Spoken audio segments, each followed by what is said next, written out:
తెనాలిలోని జిల్లా ప్రభుత్వ వైద్యశాలలో ఇన్ పేషెంట్స్ కి ఇచ్చే భోజన సౌకర్యాన్ని ఒంగోలుకు చెందిన శ్రీ వెంకటేశ్వర అసోసియేషన్ దక్కించుకుంది.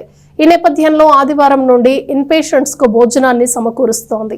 తెనాలిలోని జిల్లా ప్రభుత్వ వైద్యశాలలో ఆదివారం నుండి ఒంగోలుకు చెందిన Shri Venkateswara association in patients కు డైట్ ను సమకూరుస్తోందని డాక్టర్ టి సౌభాగ్యవాణి తెలిపారు.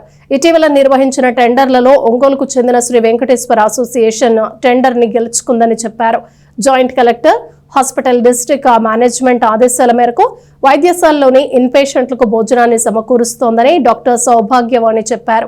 నూతనంగా కాంట్రాక్టు తీసుకున్న శ్రీ వెంకటేశ్వర అసోసియేషన్ కు చెందిన కె రవికుమార్ మాట్లాడుతూ తాము 25 సంవత్సరాలుగా డైట్ కాంట్రాక్ట్ గా పనిచేస్తున్నామని, ఎర్రగొండపాళెం, ఒంగోలు, గిద్దలూరు, కనిగిరి, కందుకూరు వంటి ప్రాంతాల్లో హాస్పిటల్స్ లో డైట్ ని అందిస్తున్నామని రవికుమార్ తెలిపారు. ఈ కార్యక్రమంలో డైట్ కాంట్రాక్టర్లకు చెందిన DS Naidu, RMO Mallikarjunarao, nurse K Rajeswari తదితరులు పాల్గొన్నారు. మన జిల్లా వైద్యశాల తెనాలిలో ఈ రోజు నుంచి న్యూ డైట్ కాంట్రాక్టర్ మన ఇన్ పేషెంట్స్కి డైట్ డిస్ట్రిబ్యూట్ చేయడం జరుగుతుంది. District diet management committee joint collector వారి ఆధ్వర్యంలో టెండర్స్ పిలవడం జరిగింది. ఆ టెండర్స్లో శ్రీ వెంకటేశ్వర ఏజెన్సీ ఒంగోలు వారు సెలెక్ట్ అయ్యారు. వారికి మా డిసిహెచ్ఎస్ గారు వర్క్ ఆర్డర్ ఇవ్వడం జరిగింది.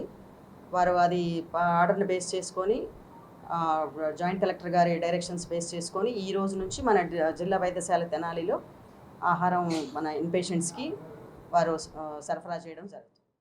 మేము గత 25 ఇయర్స్ నుంచి డైట్ కాంట్రాక్ట్లో ఎక్స్పీరియన్స్ ఉంది మాకు.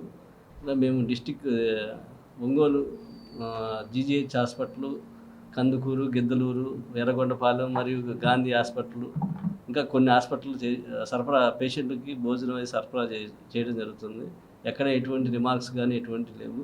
ఇక్కడ కూడా మంచిగా పేషెంట్కి మంచి ఆహారం సప్లై చేయగలమని మేము మేడం గారు, ఆర్ఎంఓ గారు ఇక్కడ స్టాఫ్ ఆధ్వర్యంలో మంచిగా సప్లై చేస్తామని చెప్పి తమకు తెలియజేసుకుంటాం. నా పేరు రవికుమార్, ఏజెన్సీ పేరు శ్రీ వెంకటేశ్వర అసోసియేషన్.